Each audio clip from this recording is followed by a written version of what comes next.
have the other Job person. 19. Yeah. Let me see. Okay. I think. All right, here we go. We're live right Glasses. now. Shalom, everyone. We're back. So Oops. we're gonna have a new reader here, Sister Josie. Whenever you're ready, I was gonna have you read Okay, Job 19. Okay, here we go. Job 19. And Job answered and said, how long would you grieve my life and crush me with words? These 10 times you have insulted me. Shamelessly you attack me. Even if I have truly gone astray, my strain remains with me. If indeed you would exalt yourselves above me and plead against me my reproach, know then that Eluah has overthrown me and has surrounded me with his net.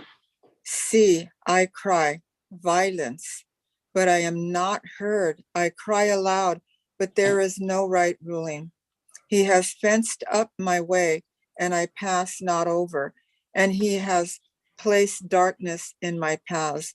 He has stripped me of my esteem and taken the crown from my head. He breaks me down on every side, and I am gone, and uproots my expectancy like a tree. And he kindled his wrath against me, and he counts me as one of his enemies. His companies come together, and they cast up their way against me and encamp all around my tent. He has removed my brothers far away from me, and my friends are completely estranged from me. My near ones have fallen away, and my close friends have forgotten me. The guest in my house and my female servants reckon me for a stranger. I am a foreigner in their eyes. I have called my servant, but he gives no answer. I have to beg him with my mouth.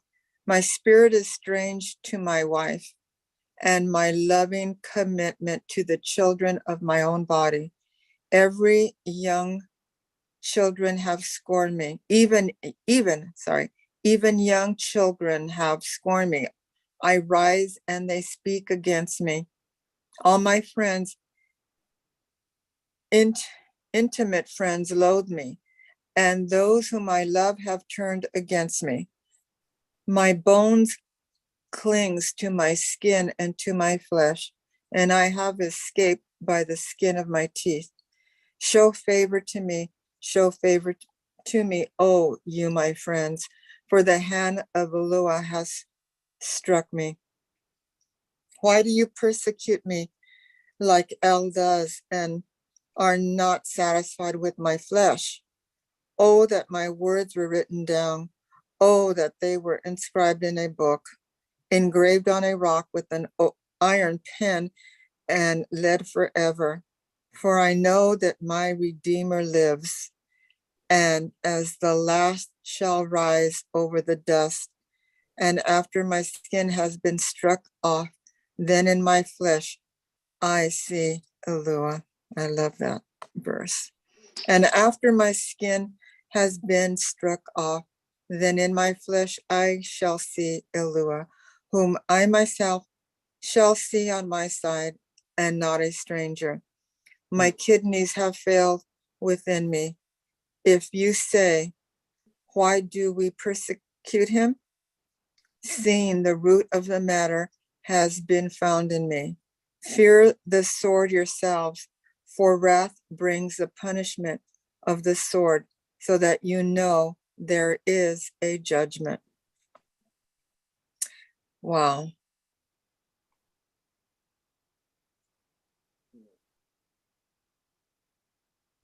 Interesting. There's a lot of noticeable differences here. Like the one verse that talks about he removed his brothers, it actually says, my brothers have stood aloof from me.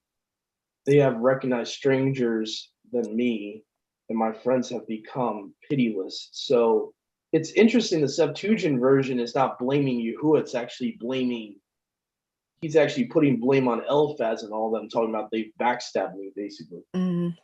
What So, verse is that? verse 13. Oh, 13. Okay. Yeah, because the Masoretic has he there where he is not there in the Septuagint. So Oh, okay. to try to put Yahuwah for the blame Mm. that his brothers went against him. Oh, big difference. Yeah, that's a little weird. That's a big difference. My nearest kin have not acknowledged me. They have not known my name. And they that knew my name have forgotten me. Wow. Kind of sounds familiar to what happened with Israel and Yahuwah. Uh-huh. Those that knew him most forgotten him. Those that knew his name forgotten him. So that's kind of an interesting parallel there. Job is referring to those that knew his name forgotten him, but we could almost say the same thing about Yahuwah. Interesting. My spirit is strange to my wife. Now, this is another one that's weird and totally different. Instead of it saying, my spirit is strange to my wife in verse 17, it says in the Septuagint, I besought my wife and earnestly entreated the sons of my concubines. Well, my spirit is strange to my wife. Well, like Weird. in her spirit, well, from the translation, the TS 2009. So her spirit wasn't recognizing him, Yeah, it's almost like his ruach was strange to his right? wife. Almost like there's like a enmity, I'm guess it's hinting at there, or that the mercy and my loving commitment or mercy to the children of my own body, which children don't come from his own body. So that's Huh.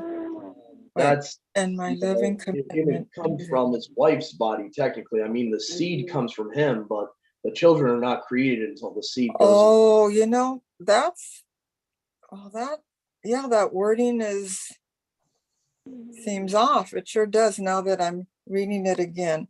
And my loving commitment to the children of my own body. Well, he is the father, so I can understand that, Yeah, but they're not from his own body.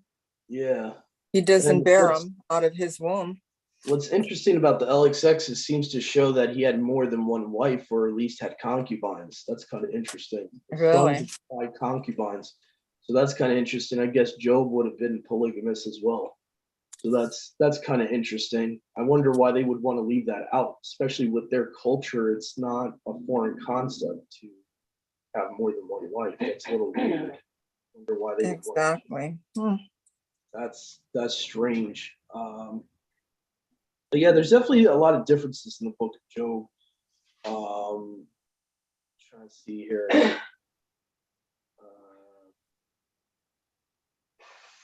Verse 21, instead of Alua, actually has Kurios there, which is all caps Lord. So that should be actually Yahuwah there instead of Alua. It should say Yahuwah that has touched, the hand of Yahuwah that has touched me. So I find it interesting too, the Jewish tradition of substituting his name with a title is happening in Job a lot. But the Masoretic text, it happens a lot where it has Eloah or Alua a lot of the times where Yahuwah should be there.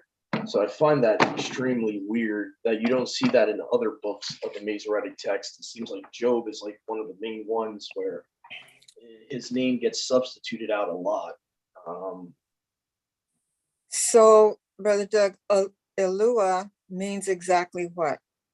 Deity, mighty one, can as a title refer to the supreme deity in Right. context, but it can also refer to angels as well. Oh, We see that in Psalms 82 where it's used twice. That word is used twice, one time for Yahuwah and another for the mighty ones that he's judging.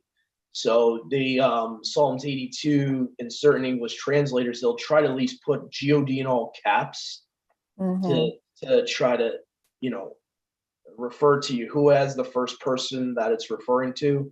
So it would say a Psalm of Asaph. Yahuwah stands in the assembly of the Alua or Elohim, and in the midst he judges Elohim. So he's judging mighty ones. He's judging the gods of the nations in a sense, because the nations, what they worship essentially is, fallen angels. Right. That's what they're worshiping. So that's the issue. Basically, what happened when they came back from Babylon, because they got this rabbinical tradition after coming back from Babylon, they started substituting the actual Hebrew for Yahuwah, like the H3068 from Strong's Concordance. They started substituting that with the title of Alua, because they felt that since Yahuwah was superior to every other mighty one, they didn't need to use his name anymore. So they started, that's why today the Jewish people will never call him by the Tetragrammaton. They'll say Elohim. They'll call as a name Elohim, which really is disrespectful, because you're just doing like the Muslims do and just say, oh, mighty one, because Allah is a short form of Alua or Elohim. So I never thought that. yeah, Allah you can actually find in the Masoretic text. Like one time in Daniel, it actually just has I think it's L-A, oh my bad, A-L-A-H. So it's not too much different from the Arabic Allah. The Arabic is like a sister language. So all they're doing is they're just calling him mighty one. Or, Allah Akbar. Really, they're just saying, make great, mighty one. Which mighty one? There's, like Paul says, there's many gods. There's many lords, many gods. Which one are you serving? Because, the Muslims don't differentiate it. Jewish people don't either. They just say, Elohim. Which one? Because angels are called Elohim as well.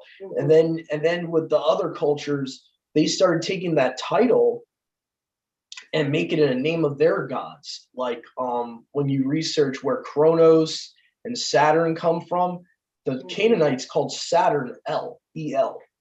So, and you'll see that sometimes in the Masoretic text of Job. They won't just substitute it with Alua. They'll sometimes just put El in the Hebrew. So they're actually calling Yahuwah by a name of another mighty one. And it's like, Yahuwah warned us about that. He said, in the days of Jeremiah, way after that, in the original, the original version of, Job would not have El as a name or Elohim as a name. But in the days of Jeremiah, it even started happening way before the Masoretic text. You have Jeremiah warning these people, saying, Yahuwah said to him, they have taught, these false prophets have taught, their children. They've taught their children to forget my name in the worship of Baal. So a lot of these titles that they substitute for Yahuwah, actually sometimes they'll even be names, alternative names for Baal. El, Saturn, Kronos, Adonai. All those were, initially named different types of Baals, because Adonai goes back to Adonis during the Hellenistic period. They started using, Adonai for Adonis, and in the Semitic tongue, it would be Adonai. So that eventually came into the text and started replacing Yahuwah's name with Adonai. And you can see that in Strong's Concordance a lot of the times. Like, I think the prophecy that Messiah quotes from in Isaiah 29:13, instead of it having Yahuwah there, they have Adonai in the Hebrew text. So they're replacing, his name with a name of Baal. And that's what Jeremiah was warned about. He's like, these people, they're teaching my people to forget my name in the worship of Baal. And that's carried on for centuries. So it's not bad. I'm not saying Elohim is bad, but Elohim was only meant to be like really a title, like Alua, Elohim, however you pronounce it. It was a title that just meant deity. Or sometimes it would be specifically referring to Yahuwah as the supreme deity. And that's really the only purpose they had for it pre-Masoretic text times. Now, once you get to the Masoretic text, they started using it as a name, and they started substituting Yahuwah's name, and really that breaks the Ten Commandments.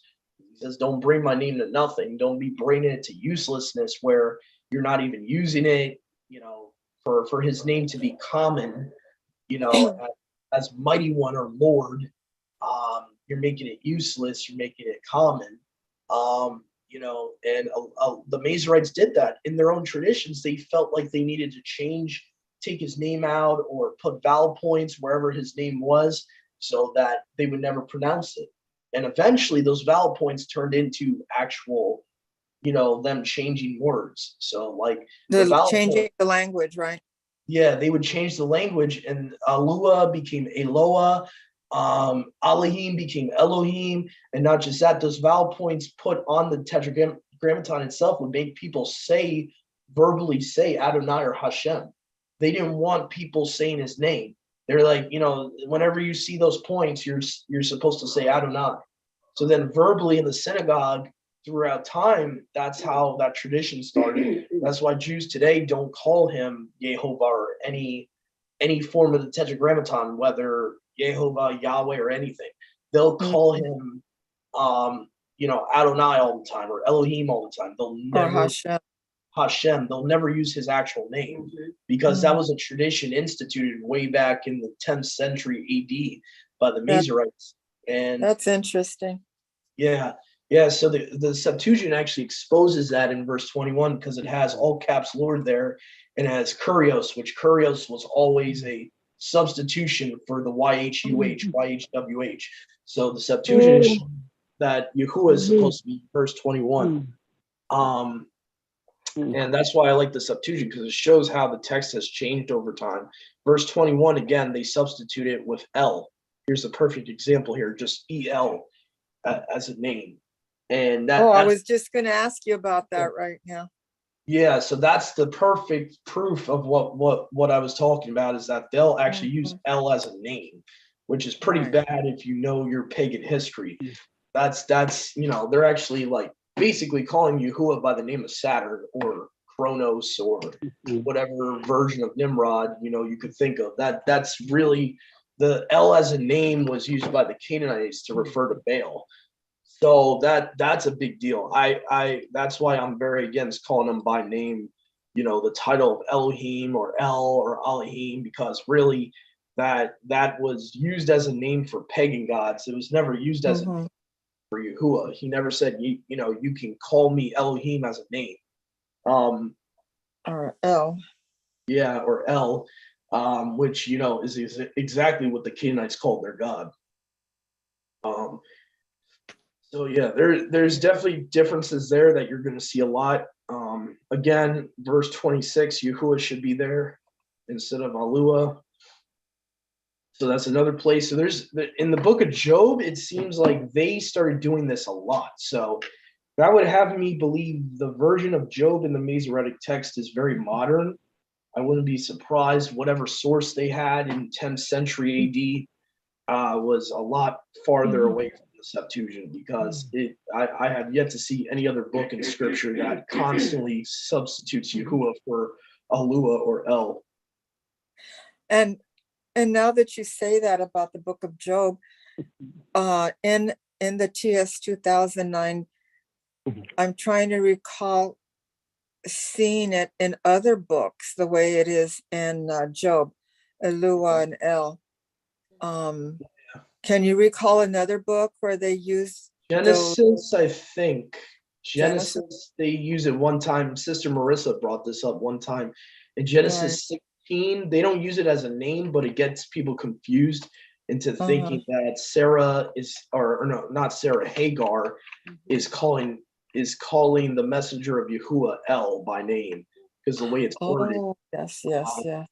Now I remember. In the Septuagint, in the Septuagint, it's a little bit more clear. It says, so she called the name of Yahuwah, who spoke to her, thou the Alua who look upon me. So he is the mighty one that looks upon me. For she said, I saw plainly him who appeared to me. So depending on the way you interpret that verse, people could actually think that Hagar's calling him El. And because the Hebrew of it is just El. So that's what really gets confusing. All or El is in the Hebrew, H4110 in the Strong's Concordance. All El. It even says here strength. It can just mean strength, adjective, mighty. This word can even be used for idols of the nations. It's very, very generic deity.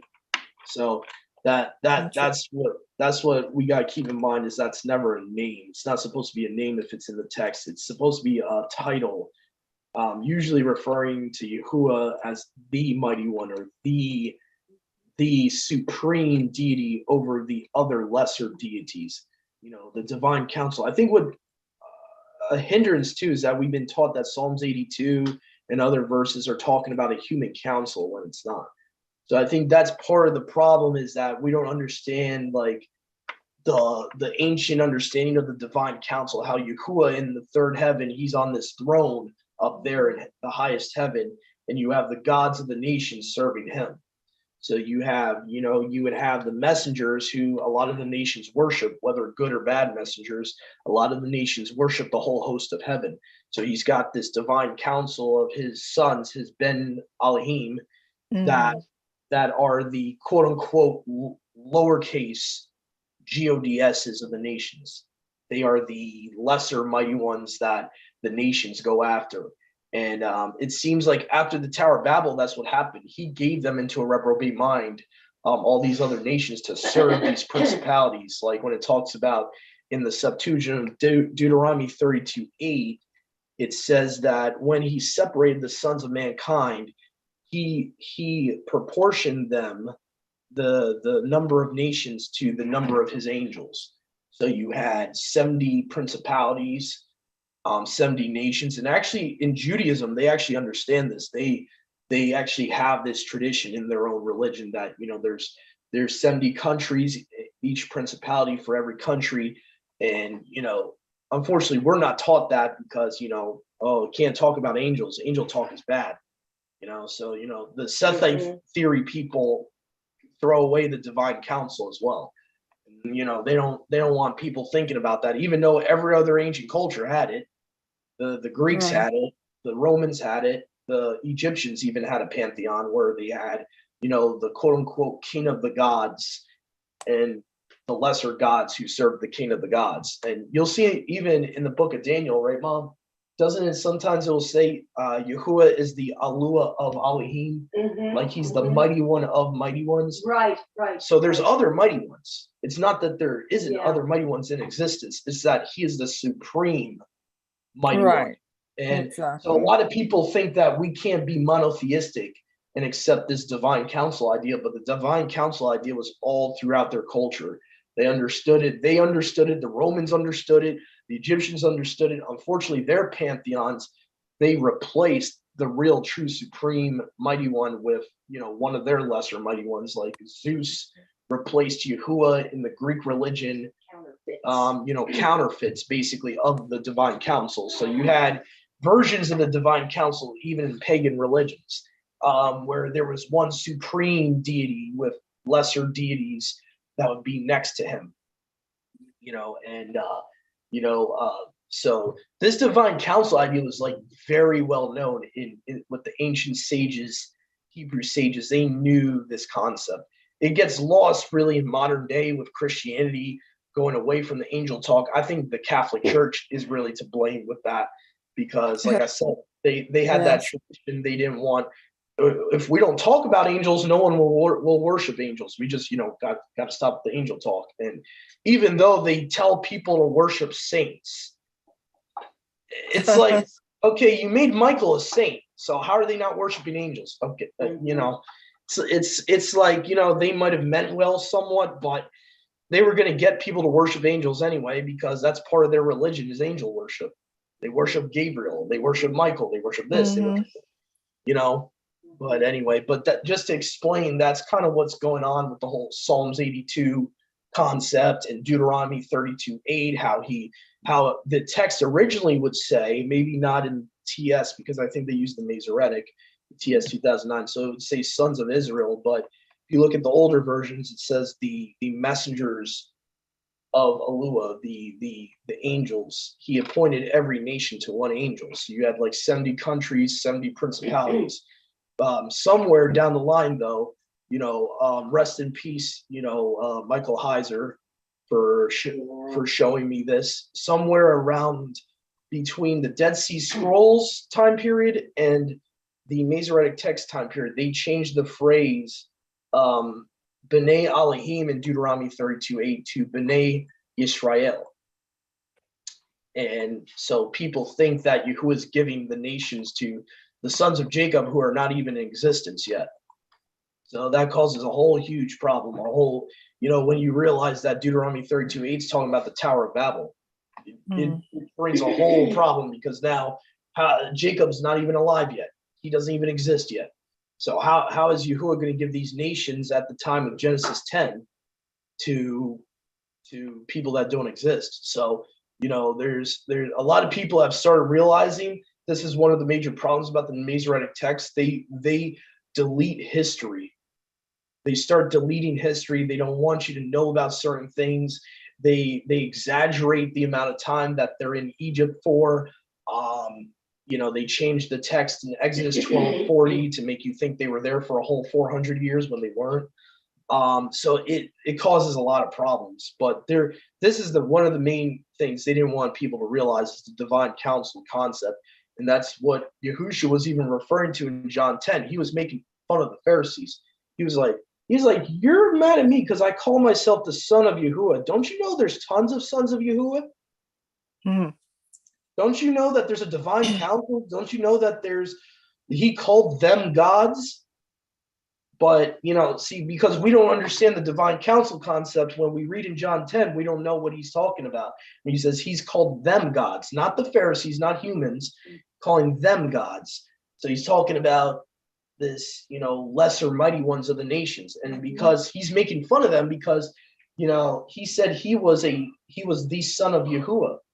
And he's like, don't you understand he has many sons?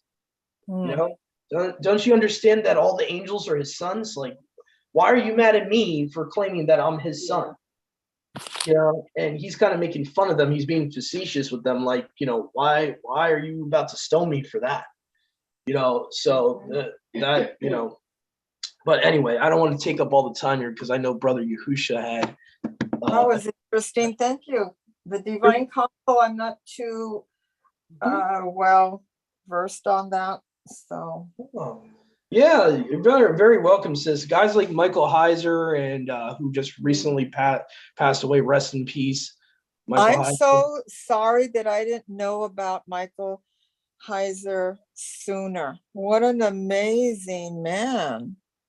Yeah, him and Chuck Missler, I believe Yahuwah used a lot for me early on in my walk, in this Torah walk, not even in Christianity. Like Yahuwah, I didn't even know about them when I was raised evangelical, but when Yahuwah called me into this walk, he started pointing me towards guys like Chuck Missler, Michael Heiser, Rob Skiba, guys like that were very grounded for the most part early in the 2013s, 14s, and really helped me understand certain things that really, culturally wise, we don't understand a lot from the Christian upbringing we have. Who the Nakash was. Was it a literal serpent in the garden? And stuff like that. That's stuff that's ingrained in us. And stuff like that. Who are the bulls of Bashan and all that? Stuff like that. That's just not a Western Greco-Roman culture understanding, because it's a Hebrew book. It was written by Hebrews, not by Gentiles. So that's something we got to understand too, is that we're ingrained by as I would say, as a child, when we get our first Bible as a toddler, we're engraved in Christianity. Oh, this is a white man's book. Sorry, no, it's not. It's not a white man's book, and I'm a white man telling you that. Okay? No, hardly white man's book. Hardly. I never thought that way. Yeah, I remember when I was being raised, because we were raised in a very traditional evangelical. That was kind of engraved in me, probably from my pops. Probably that's where it comes from. It was very engraved in me that this is our book. This is a Christian book. And so it was very engraved in me that I didn't have to change my understanding, because it's our book. You know what I'm saying? So when I first came into this walk, that was one of the things that Yahuwah really harshly rebuked me on. His Ruach really, he had to smack me a little bit, be like, no, Doug, you need to unlearn a lot of things. You know, Right. so I really I thank you on record here that he put Michael Heiser, guys like Michael Heiser and Chuck Missler for me to glean from early on in my walk, because it's helped me understand certain Hebraic culture things, that I really like, that I was exposed to, especially with the correct understanding of Genesis 6:4, the divine counsel, the fact that the Nakash is actually referring to Satan himself. He didn't possess a snake. You know, unlearning a lot of that was hard, because you taught by a mere child. Oh yeah, there was a green little snake in the garden that talked to Adam and Eve. The little green snake. I'm like, man, they taught us a lot of nonsense. Unlearning the fact that it wasn't just seven. What was it? What are we taught in Sunday school about Noah's Ark? Was it just seven animals, or there's no division between clean and unclean. It's just seven pairs. Right. That I had to unlearn. There was a lot. There was a lot. There was a lot of nonsensical traditions. But Yahuwah really worked on me first. One of the first things he worked on me was understanding what Genesis 6:4 in context is saying. And that was one of the big things that I had to learn was, who are the B'nai Elohim and all that. And that was one of the first things he worked on with me early on in this Torah walk 7-8 years ago.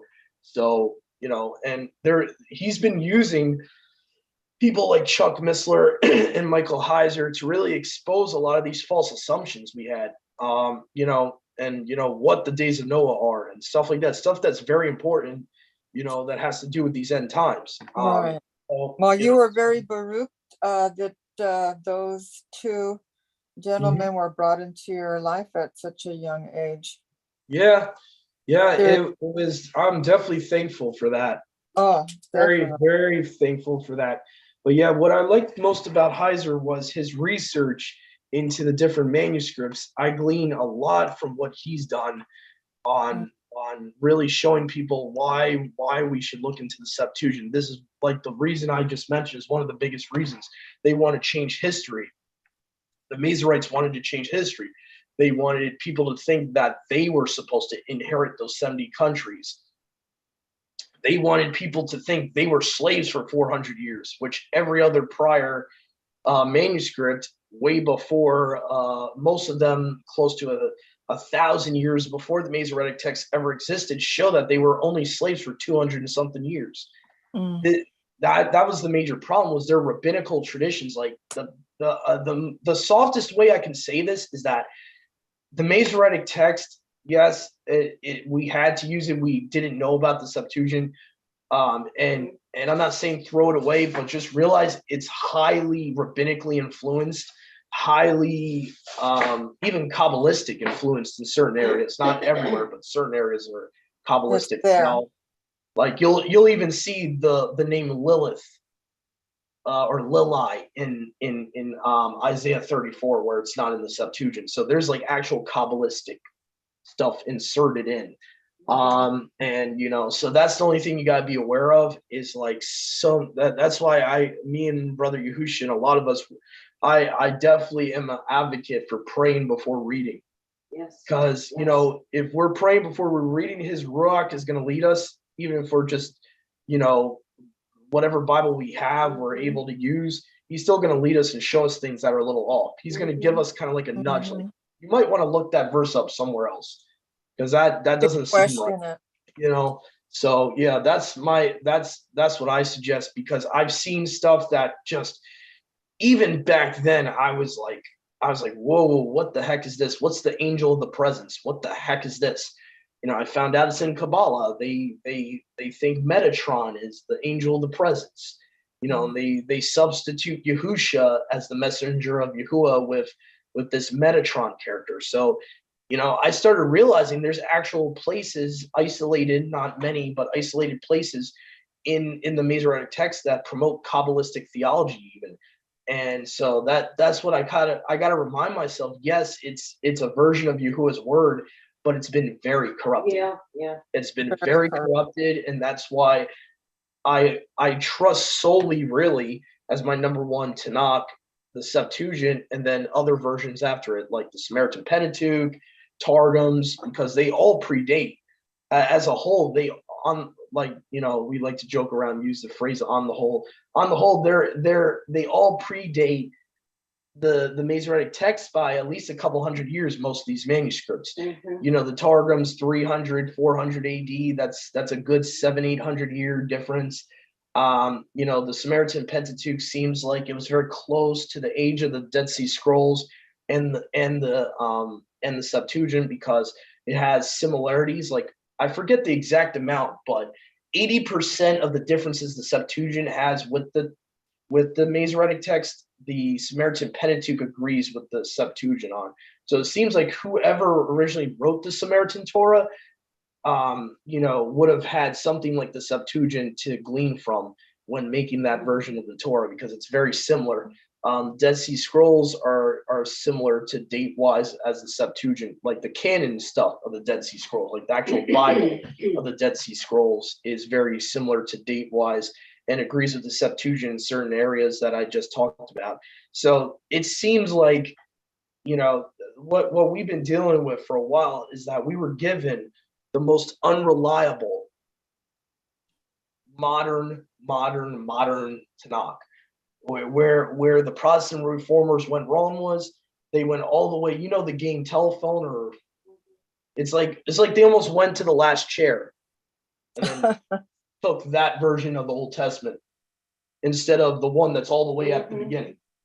So the old saying is, when you're playing the game telephone, the first conversation is the closest to what actually was being said, the truth. So unfortunately, we're all the way at the end, and we're trying to go backwards and trying to figure out, what's the closest to his original Tanakh, and that's what we're dealing with right now.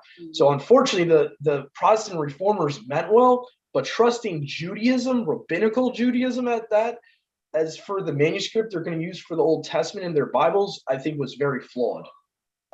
So I do recommend, looking at even different English translators like John Wycliffe in the Wycliffe Bible, because he used the Vulgate, which is even older than the Masoretic. The Vulgate, I think, is like 3rd century. So there's a lot of manuscripts out there we're not taught about in the church. The Latin Vulgate was like a hybrid, using some of the Septuagint, some of the Hebrew manuscript that they had at that time, and Saint Jerome was the one that made it, and he made this manuscript way back in 3rd century AD, which is a lot closer to the original Tanakh than a 10th, 11th century Masoretic text that's almost at 1100 AD. So that's the biggest problem, is we don't have the most reliable Old Testament in our Bibles today. And the same thing with the New Testament. Anyone that has like a modern New Testament, that's a whole nother story. But the Westcott Hort, whoever has a Westcott Hort based New Testament Bible, that's the biggest problem too, is it's not the most reliable. It's been corrupted. Men like Westcott and Hort weren't real believers. They were adamant about changing the text. There's been documentaries about them, how they had a nefarious purpose, why they didn't want to trust in the manuscripts that the King James trusted in for the New Testament, and others like the Geneva trusted in, and they chose the Codex Sinaiticus and the Vulgate, and they kind of combined it together. But it seems like they also revisionized the Codex Sinaiticus to the point where scholars look at it today and they say that doesn't even resemble the original text. So that's another problem too. A lot of translators are trusting in the wrong sources. And this is the problem. So when you get a Bible, you're doing your best to seek Abba's word. Be very careful which Bible you get. I always say this, all Bibles are not created equal. I know, like, I'm going to get stones thrown at me for saying But that. that's for sure. I think that anybody could see that by picking up all these different translations. So my personal, for those just coming into this walk, my recommendation is get a Orthodox study Bible. Get a Greek Orthodox study Bible. Number one, they use the Septuagint for their Old Testament. Number two, they use a very, very good, decent manuscript for the New Testament as well. Usually it's a manuscript that's similar to what the King James Bible used, which was the Textus Receptus, or TR. And it's similar to that. They use like a Byzantine manuscript, which is very similar to that. And most of them don't use the Sinaiticus, which has been corrupted by those Westcott and Hort guys, which, by the way, if you do your own research, you'll find out they're occultists. So, again, those are the type of guys that screwed up the New Testament, took verses out of the New Testament. And, that's why I get mad when people say, oh, John 8's not supposed to be there. I'm like, yeah, but what's your source for that argument? If your source is using the Westcott Hort text, you don't have a point. You're using you know what I'm saying? You're using a text that's been so corrupted. Why would you trust just because a footnote in your NIV says that? So many Bibles way before the NIV had John 8 in it. Why, so that drives me insane. That drives me insane. It's because people are like, oh, the NIV is so much easier to read. Yeah, but it also uses a New Testament that's very corrupted. So I don't mind looking at an NIV with the Old Testament, but when it comes to the New Testament, I'm like, yeah. I would say that this is the issue that we have with people that, and don't get me wrong, I'm not knocking anyone, because I have brothers and sisters in the walk over here down here in San Antonio that, they're friends with Nehemiah. They follow Michael Rood, but personally, I have issues. I have my issues. And that what you just described is the issue, because Nehemiah is the one that pushes that whole Westcott and Hort manuscript, Nehemiah Gordon, which makes no sense. If you don't believe in Yahusha, why do you care what New Testament anybody uses? You know what I mean? True. Yeah. And this is a little joke that I have to give credit to Rob. You go to a mechanic if you're sick. Would you go to someone that works on a car if you're sick and need to see a doctor? No. Why? Because he's not an expert. I'm not going to go to someone that doesn't believe in the New Testament as an expert of that manuscript.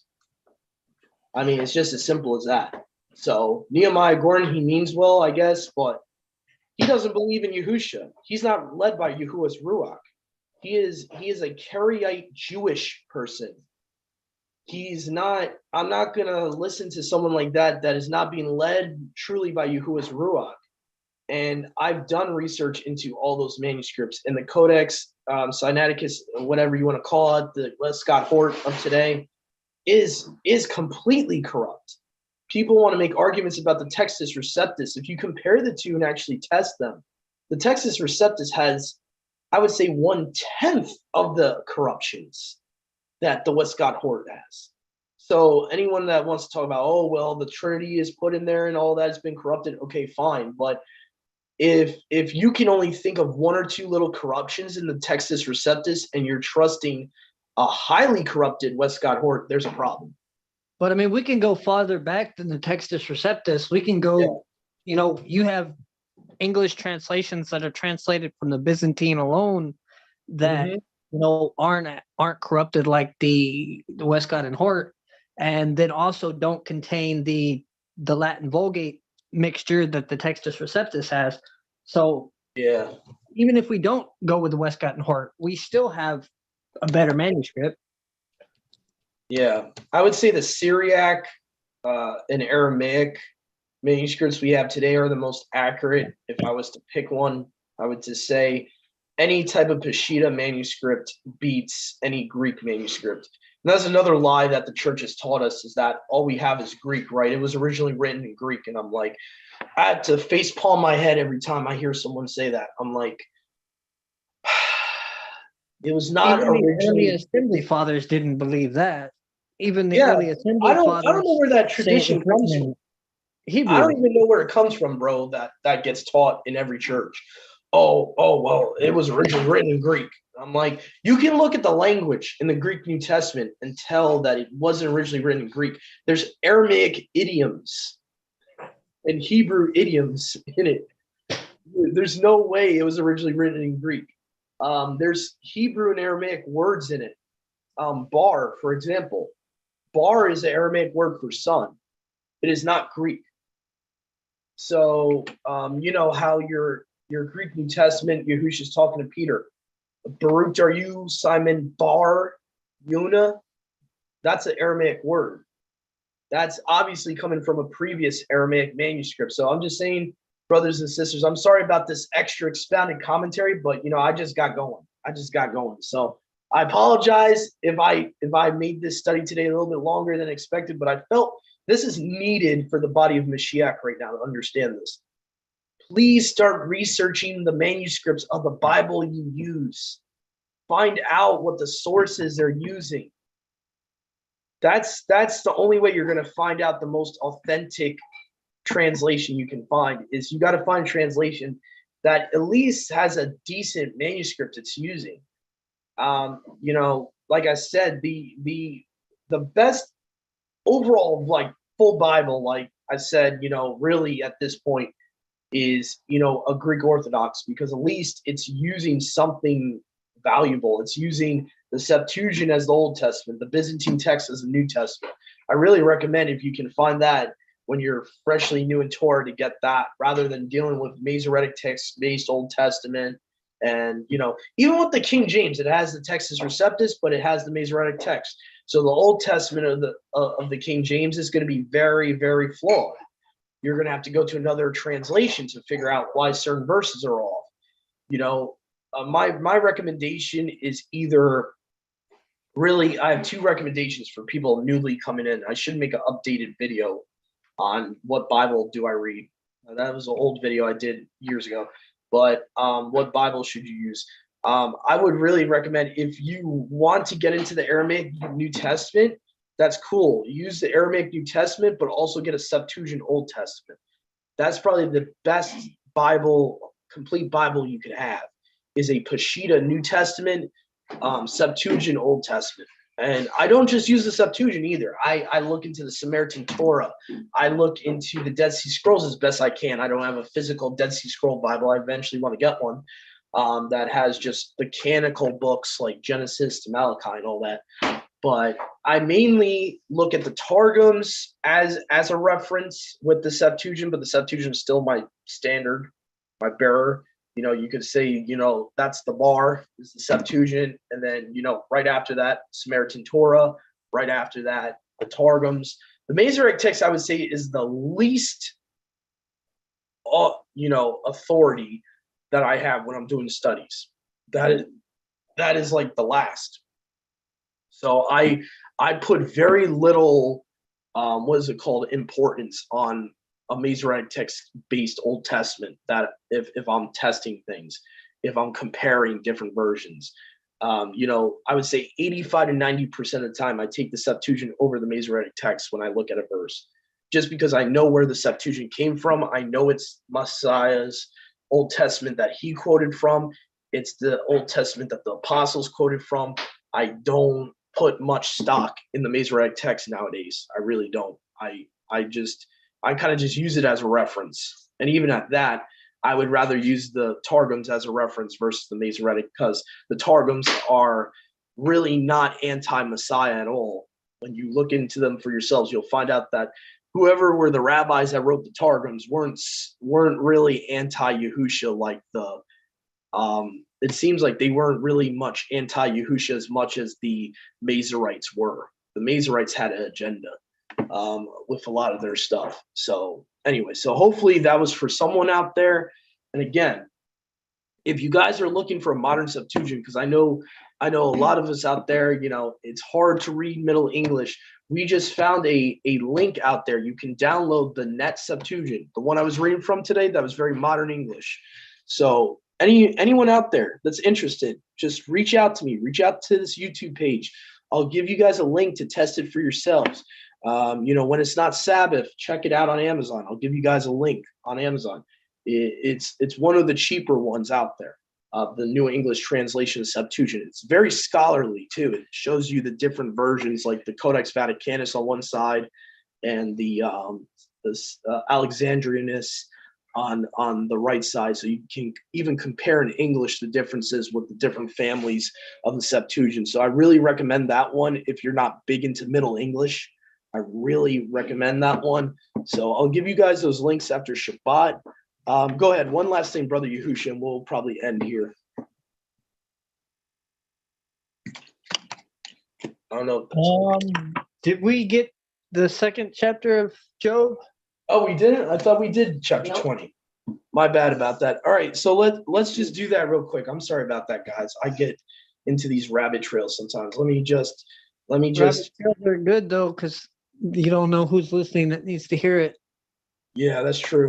Let me see here. I'm gonna go into, speaking of the net, let me just go into that right now, since my computer wants to play games. All right, so Are you let's going go. to put the link for us in the chat? Yeah, sure, yeah. Let's see here. So we're at Job. That would be. Yeah, I'm just looking what page in my net here would be 667. It's really cheap, this one. It's like $28. It's really not bad. I really like most of the way they translate it, except for one verse. But for the most part, it's a decent translation. Let's see here. Here we go, Job. Job chapter 20. Okay, so here we go. And now Sufar the Minite, and it might say different in your version, just FYI, it might not say Minite, said in reply, I did not suppose that you would counter these things, and surely the rest of you have gained no better understanding than I. I will hear instruction of my shame, and a spirit from understanding, or spirit of understanding, answers me. Did you not know these things before now? Not since mortals were placed on the earth? For the merriment of the irreverent ends in the extraordinary full, and the enjoyment of the transgressors in destruction, even if his gifts go up to heaven, even if his sacrifice touches the clouds, for the righteous, when he thinks he is firmly established, at that point he will be utterly destroyed. And those who saw him will say, where is he? Like a dream that has taken the flight, he shall not be found, but he has flown away like a nocturnal apparition. And I caught a glimpse and will not continue, and his place will observe him no longer.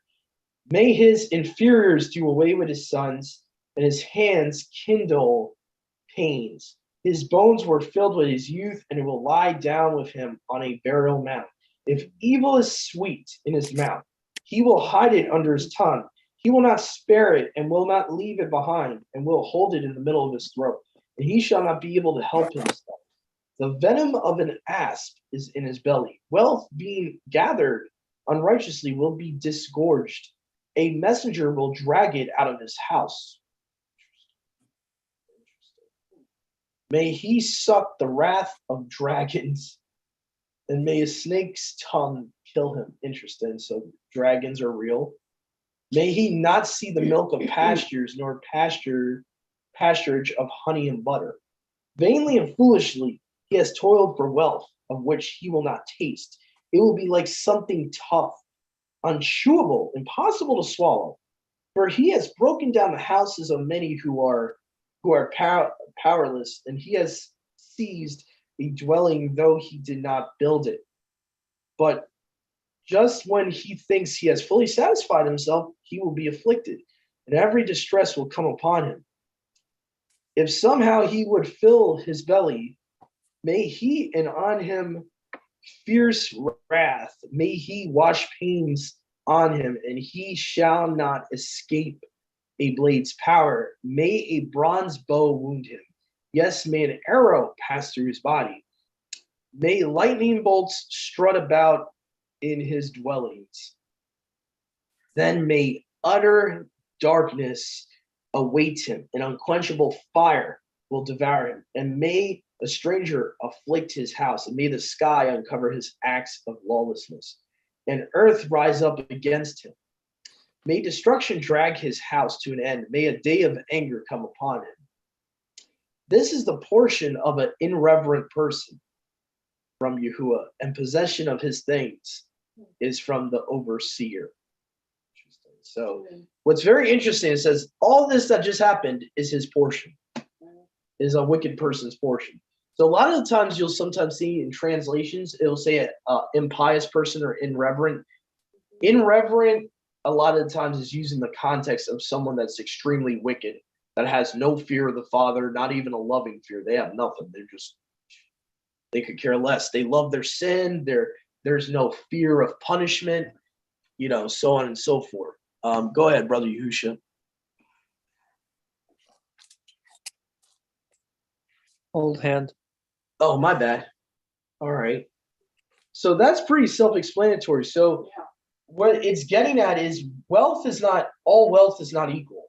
From what I've seen from that chapter, Yahuwah is trying to remind Ayub, listen, like if your wealth comes from a wicked action, like if you have to do something wicked to get wealth, it's not going to stay with you.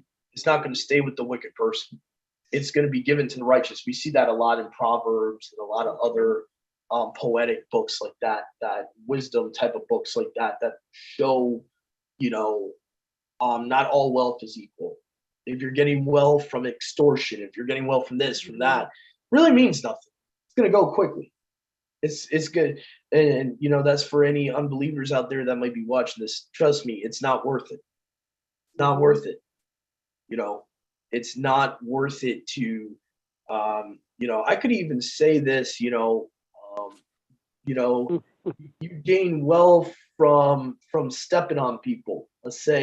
Let's say you get a higher position in your job because you throw people under the bus or you backbite them. Well, you're going to be the type of person that wealth's going to flee from you when you die. And it is fleeing. Given to another. Money is worth less each day. So that would be a warning there for everyone. I think everyone could glean from that, is that it's not all equal. You better be careful where you get your wealth from. Yeah. Go ahead, Brother Yahusha. Just to testify to that, like I would say that whenever I worked hard for something as a young when I was younger, but it would always, I would have it for a while, like say if I worked for a phone or if I worked for a bike or whatever it is that I worked for, it would stay in my possession for a lot longer. But when I would steal something, it was always, whatever I would steal would always eventually disappear, like, within a very short period of time, so just interesting to note that.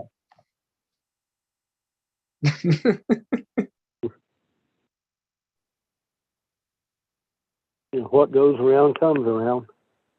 Yeah. I know what you're talking about, bro. I've had experience with that as well, where you see a coworker, right, that gambles or does this and that and gets a lot of money, and then the next time they gamble, they lose everything. Yeah, they're always making money, but they're always broke. I see it all the time because I had a really nice guy I used to work with, but he's just really just misled, deceived, and he would always bet on football or this or that. And I'd be like, listen, man, you're going to lose all your money. What are you doing? Like, I would try to counsel him a little bit, be like, what the heck are you doing, man? You're going to lose. What's the point of that? But a lot of people, man, they just, and I think it comes to greed too with betting. I think that's why I haven't really ever thought of betting since coming into Torah. I think what always keeps me in check is the greed concept of it. Because if you really think about it, why are you betting to get more money? You're not content. You want more, you want more, you want more. And I think the book of Ayub even talks about that as well. The wicked with wealth, it's like a bottomless pit. They always want more. They can never be content with what they have. So with the wicked, it's literally like Tartarus. It just keeps going, going, going, going. And it never ends. So I think that's part of the problem too. When we were part of the world, we never understood how to be content. We had so much greed in us. But yeah. So that's mainly what I got from that chapter. That's mainly the main theme that I got from that chapter. By the way, yes, Josie, I will be sending the links right now. So I'm going to just try to find them for you guys. But again, I was reading from this net here. Oh, okay. I see it. It's on Amazon, right? Yeah. New Okay. English translation of the Septuagint. This was done by actually a team of translators, which is interesting. This is done by, I think one of the bigger people was Albert Pietersma and Benjamin Wright were the editors. Almost every book has a different translator. Melvin Peters seems to do the book of Deuteronomy. Then there's a different person for Numbers. So they had a whole team of translators translating the Septuagint into English. That's interesting. I've never seen a Bible like that with a lot of different translators. Yeah. I think it's done by the Oxford Press, I think. So it's from Oxford University. So a new English translation of the Septuagint. Okay. Yeah. This is a very good one. It's very easy for people that are not into the big British language. And I know for a lot of our brothers and sisters could really do well from this. There was another brother from another fellowship. I was really trying to urge him to get this one. But so that on Yahuwah's timing, maybe Yahuwah will lead him into that eventually. So, but anyway, yeah, I really recommend it. It's probably the best modern one out there. I mean, you also have the Lexham, which is very similar for those that don't have the Septuagint. But the one thing I don't like about the Lexham is the binding sucks on it. It started falling apart on mine, and that's why I had to get this one, because my Lexham English Septuagint, the binding was very, very flimsy. By the time we moved over here last year, it was already having it only for 2 or 3 years. The binding was already falling apart. So. Oh, well, yeah. I bought it when you told me, when you recommended it. But I mean, this is not the only one I use, though. I use my the Bible app a lot, anyways. But mine still looks like new. Oh, good. I'm probably just rough with Bibles. I don't know. I'm just rough. I don't know. It's weird too, because I keep them in a crate. It's not like I slam them on the floor or anything. I keep most of my Bibles in a crate. My mom will attest to it, so I keep them. Yeah, sure. We believe you. I don't know. That's the only one I've ever had a problem with the binding, though. The net one has a really tough binding, and I really like it. It's definitely a different type of binding. It's a lot more solid. But yeah, they do a really good job. My pet peeve only is one of the messianic prophecies. One of the guys sides with the Masoretics, so that kind of is a bummer. But it's only I've only seen one time that they do that, and so it's not a big deal. I can always go to the Bretons when that happens, so it's not a big deal. But for the most part, they do a really good job. I think I've only gotten through to, let's see here. I've done Samuel with this one. I've done Old Torah so far, almost. Now, if you had only one to choose from, Doug, if you only had one choice of all the Bibles, I would love to eventually get a Greek Orthodox Bible. I don't even have one yet. I've been holding up. Yeah, like a Greek Orthodox study Bible. The Greek Orthodox Church, what they do is they use the Septuagint, and I believe it's the New King James New Testament. So they use the Textus Receptus or Byzantine manuscript for their New Testament, and I think that would be my favorite Bible if I had one, because as a whole, it's as close as to as 100% accuracy as you're really going to get. But Oh, if I yeah. could make my own, I would go with what Yahusha would also, I think, would be his favorite as well, is putting the Septuagint for Old Testament, Aramaic Peshitta or Syriac Peshitta as the New Testament. If they ever made a Bible like that, that would be my favorite. Yeah.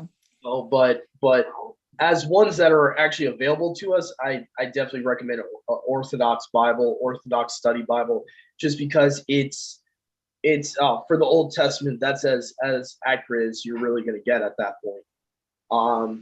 So and the New Testament is a lot more accurate than what the NIV uses, what a lot of the evangelical translations use. They're even the ISR to an extent sometimes deviates and uses the Westcott Hort as a source, because I've seen certain verses that they use, and I can tell they're deviating and using the same corrupted source that the NIV and ESV uses. So I'm personally of I would say the Greek Orthodox would be my favorite.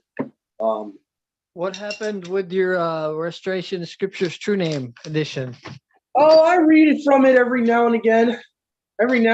I just all that Hebrew, man. I'm like Too I'm much like, Hebrew?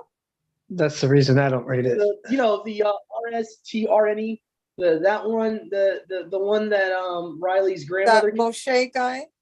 Yeah, the Moshe guy. Yeah, his translation. I forget he has a long name. If Sadia was here, I would tell her, yeah, you're not ready for that one.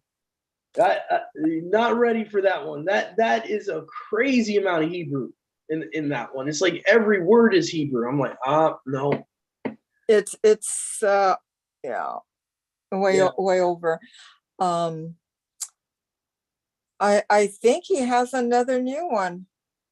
If I believe I ran into him somewhere on Facebook.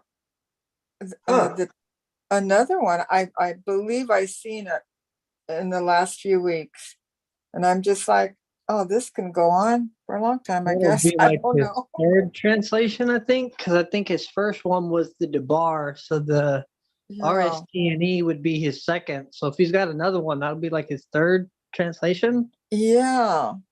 So Yeah. I mean, don't quote me on it, but I could have swore I seen another one. I have to check it out after check him out on Facebook. Yeah, I'm gonna have to. You know what? Actually, it's better off I send you guys the links off of the chat, just because the chat's gonna go away. I'm gonna have to copy and paste it from the chat anyway to get it to everyone. So I'll send it to you guys individually and through the group so you guys can see. But yeah, the net one is on Amazon, but there's also a link Brother Yahusha found for anyone interested, even on on the recording we're still on here. If you want, I will link up the free PDF of it before you want to purchase it when it's not Sabbath, just so you guys can get a feel for how the net reads. Brother Yahusha did find a free PDF version of it. So yeah, so I just want to. No, that would be great. Yeah, definitely, sis. So thank you, all of our viewers and listeners. I hope all of our brothers and sisters have a great rest of their Sabbath. And please stay tuned to next time. Shabbat Shalom.